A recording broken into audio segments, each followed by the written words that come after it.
Hi everyone and welcome to another episode of Chow with Lau, and today I'm going to show you how to make a fantastically simple but very tasty and satisfying soup noodles. Let's do this.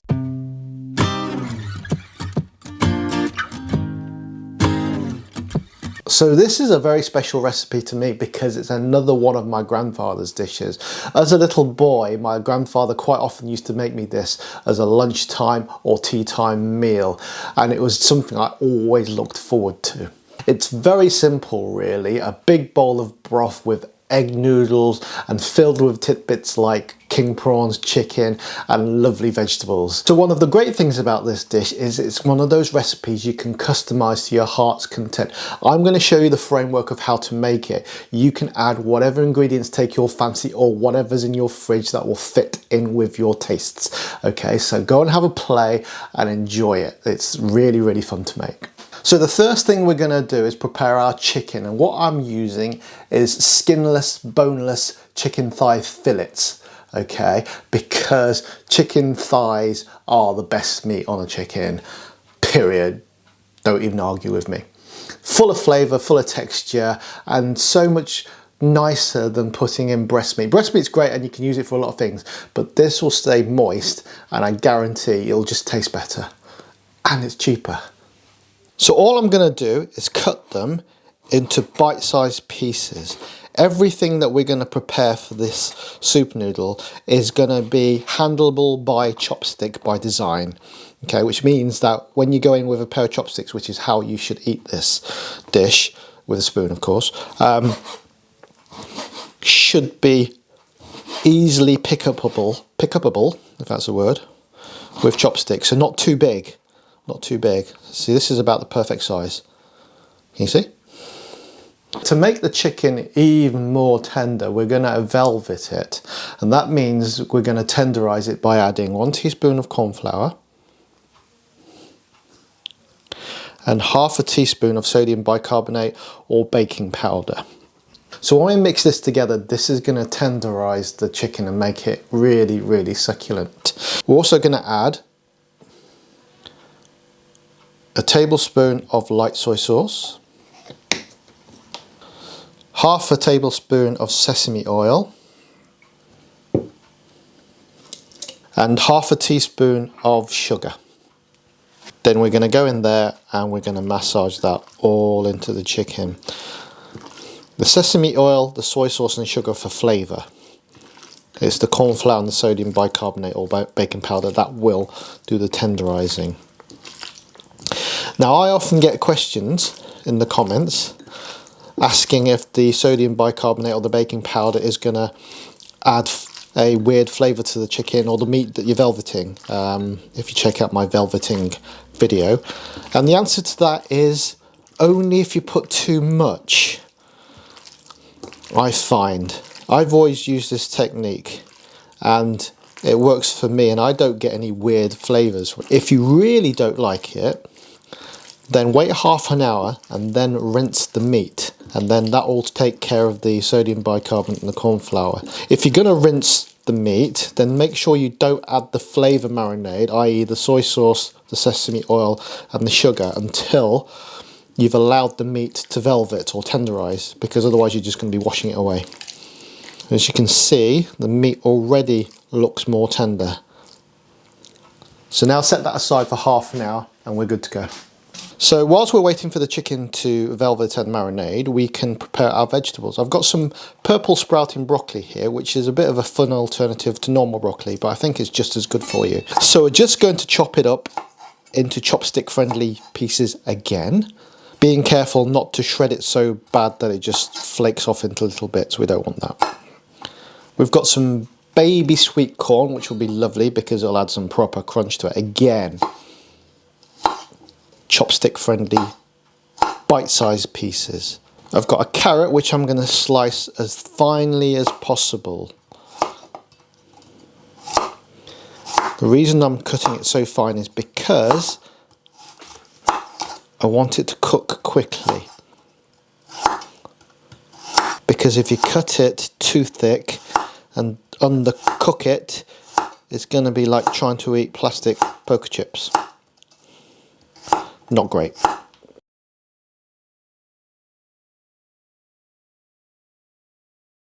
got a spring onion here. Going to cut the root off of that, and then we're just going to cut it quite finely.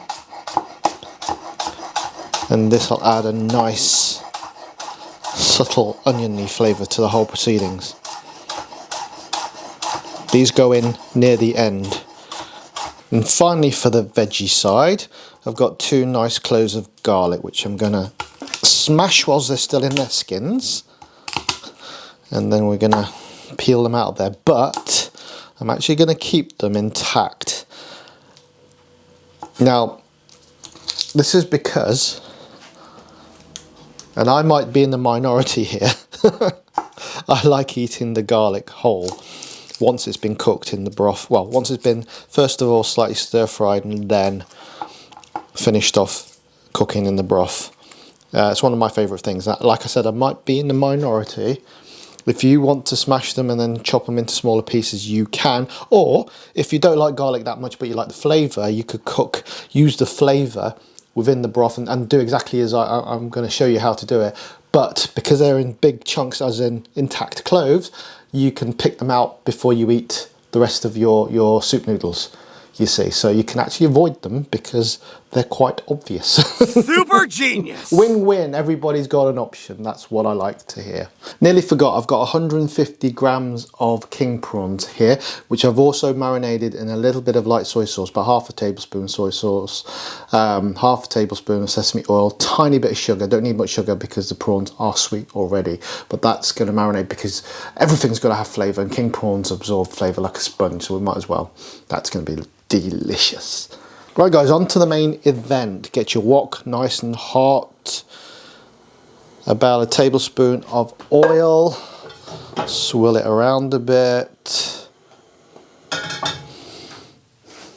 Gonna put our 2 cloves of garlic in. Get that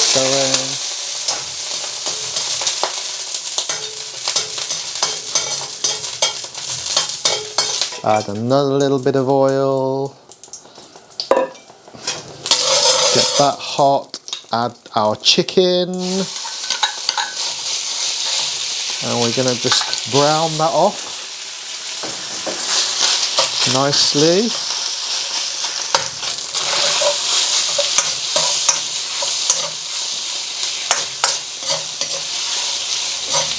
You can add chicken later on straight into the broth without frying it.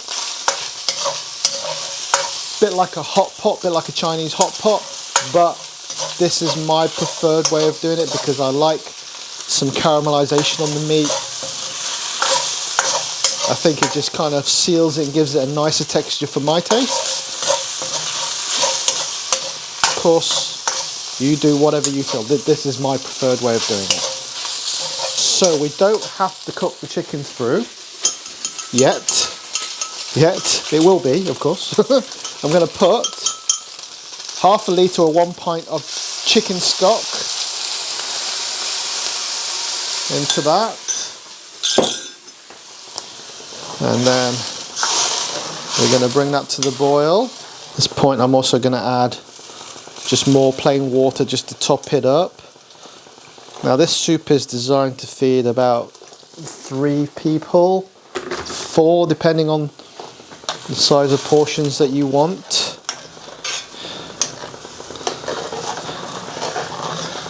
But there's going to be plenty of meat, plenty of vegetables, plenty of noodles, of course. If you're using dried noodles, I would boil them up first, and then that will reduce our cooking time in total, if you know what I mean. I'm using fresh noodles, which cook in a matter of seconds. It makes life a little bit easier. When you've actually cooked them, there is very, very little difference in taste and texture, so either way is good. Do whatever works for you. Fresh noodles are just easier, and you can find them in the fridges of most supermarkets these days, which is great. Very handy actually for other occasions when you just want to do a quick stir fry. They're just ready to go, so a very, very good product actually. Gonna put in our carrots, and I'm gonna put the baby sweet corn.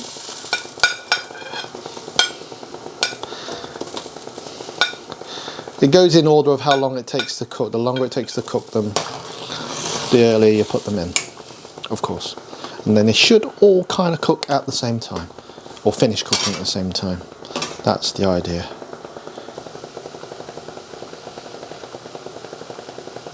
Fantastic. Now I'm going to add my purple sprouting broccoli.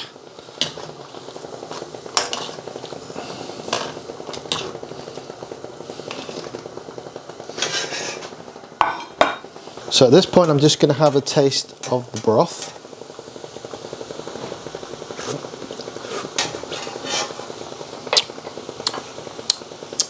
Nice. I'm going to add a little sprinkle of salt and a grind of pepper just to season that up nicely.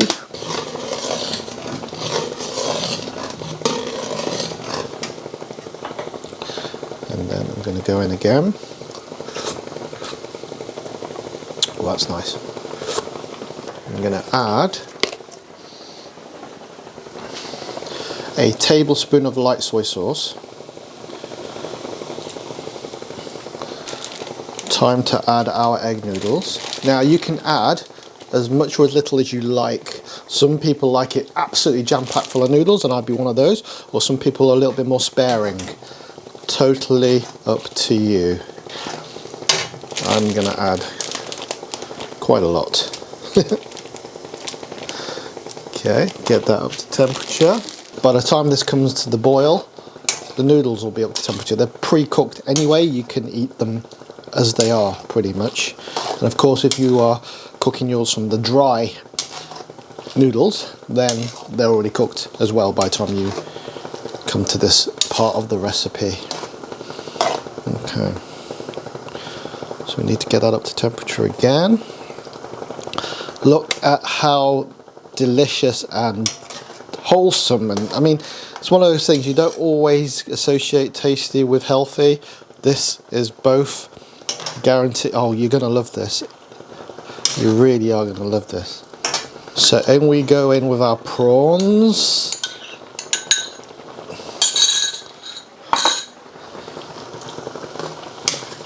And these will literally take seconds to cook.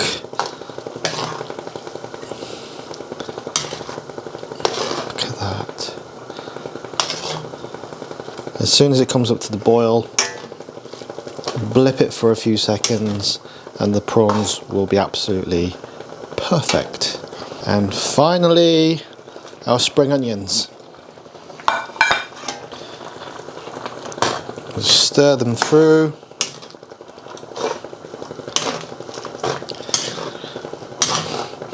Et voila! As they say in France, en français. That's my contribution to fusion cooking. That's it. Check it out, guys. Check that out. Beautiful. So I'm turning the heat off and I'm just going to finish it with a little splash of sesame oil just to finish. Perfect. Check it out, guys. That is amazing. Right, the trick is not to leave it too long before you eat it, otherwise the noodles will get too soggy. We don't want that, do we? Okay, actually I would normally put on some tobanjan onto this, which is kind of a spicy chili bean paste, but I've run out, so I've had to steal my wife's gochujang, which is kind of like the Korean version of it, so quite similar. So I quite like it spicy. Again, you can do whatever you like. You could have cooked it with chilies if you wanted to. I'm just going to squirt a little bit of that on. That is going to be good. Cool, so I'm going to try just some noodles with some chili on it.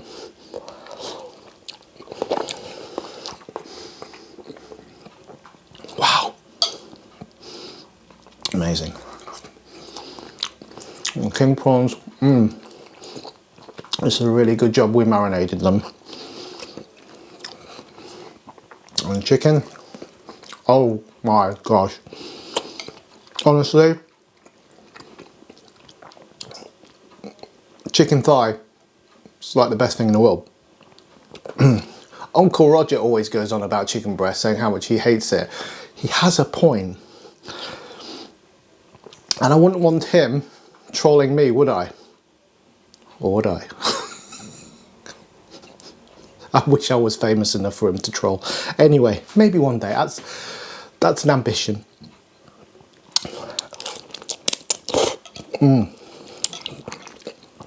It's one of those dishes you slurp and crunch.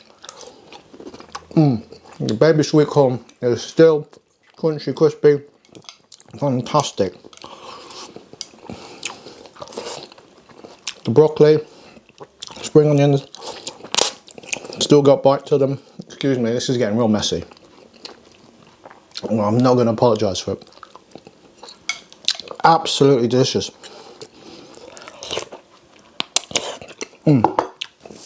Now, I love ramen like the next person. This kicks ramen's butt. What? It really does.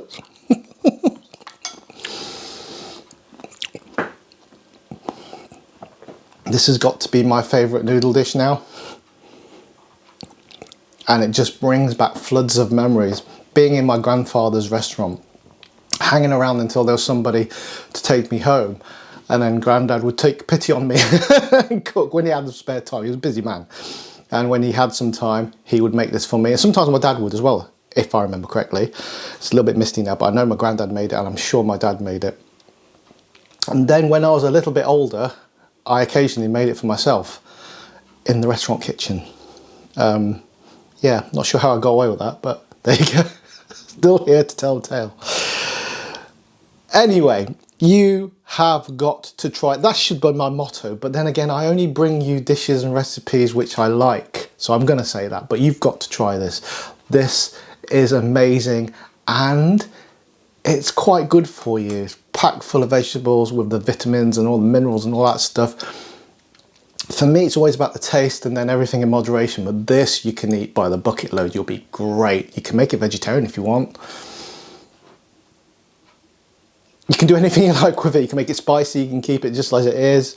Add whatever vegetables, whatever meat you want. Absolutely customizable. So this is ideal for anybody's palate, really. If you like noodles, you can't go wrong. Anyway, thank you so much for watching.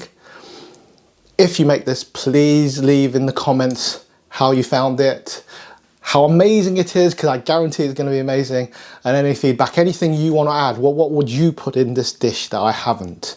Okay, that would be good. And then perhaps I might incorporate it into my next recipe. Thank you so much for watching. Please leave a like if you've liked this video. Honestly, liking this video and sharing it is the best thing you can do for me. That would be gratitude enough. It doesn't cost you anything, just costs you a moment of time. Just to like it tells YouTube that you like what I do, and I do hope you like what I do. Otherwise, why am I here? Anyway, thanks a lot for watching, and I will see you in the next one. Take care, guys. Bye-bye. Nearly at that 5,000 subscriber mark. And wow. Yeah, I'm going to do something special for that. I'm not sure what, but I am going to. It's going to happen pretty soon. So probably by the next time you're watching my videos, I will have hit 5,000 subscribers. That's quite surreal. Really is. But thank you for each and every one of you. Thank you. Oh, I've got a shout out to do. The guy who got my last word conundrum right was a channel, and he's a man with a channel called, and I love this name, Digwell Greenfingers. He does all sorts about growing things in his allotment and cooking with them and all sorts of great things. I'll leave the link in the description below. Go check out his channel. It's great.